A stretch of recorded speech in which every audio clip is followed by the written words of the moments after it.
kalipay, gingon igsuon nga bisan na ay natulog pero nganong malipayon ta.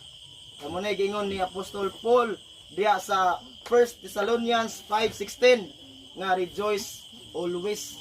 Amen. Kisabay malipayon diha ming amen. Amen. Hallelujah. Mo Kristohanon malipayon na.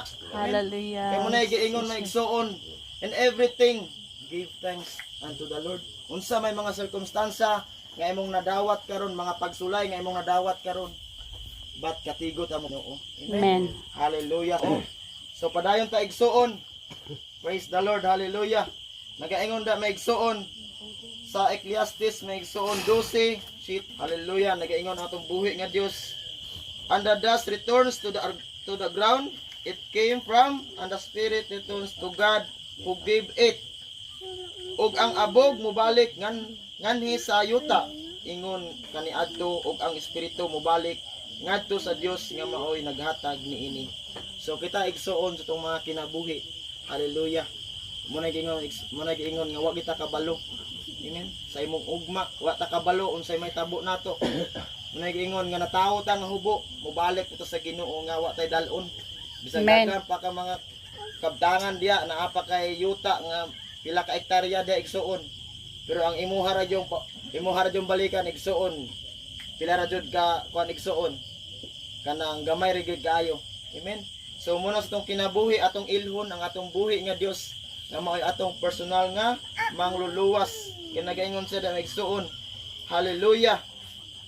Nagaingon siya diha nga ang abog mubalik nganhi sa yuta, ingon sa kaniadto, ug ang espiritu mubalik ngadto sa Dios nga maoy naghatag niini. So itong kinabuhi, hallelujah, mubalik kita sa itong buhi nga Dios, mubalik ka sa iyahang sabakan igsuon. Hallelujah. Amen. So munang sa kinabuhi ni si Lola Loncia Porsadas. So although sa pamilya ani sa naitabuan, naguol sila na kuanjud sila sa panghitabo kay kisagon tawhana mag-expect nga munay may tabo. Amen. Hallelujah. Bisan kita igsuon wala ta kabalo. Munay gingon sa John 10:10 nga sama sa kawatan nga moabot nga dili na mo pabalo nga ay kani tawhana ni ako nang anaon silang balay, ako ning kawato ning iyang turong karabaw. Mananghid dili kina mananghid nimo, di ba ya? Oh, kuwat na ya, di na mananghid. Pero sama ra pa atong kinabuhi na nawa ta kabalo. Di ta makaingon nga ay bata pa ko, batanon pa ko, magsurusuroy sa ko, mag-enjoy sa ko sa kalibutan. Kay akong kinabuhi di pa ni ko sa Ginoo. But dili ang atong kinabuhi mo na mintras na kinabuhi pa ta atong ipagamit sa Ginoo.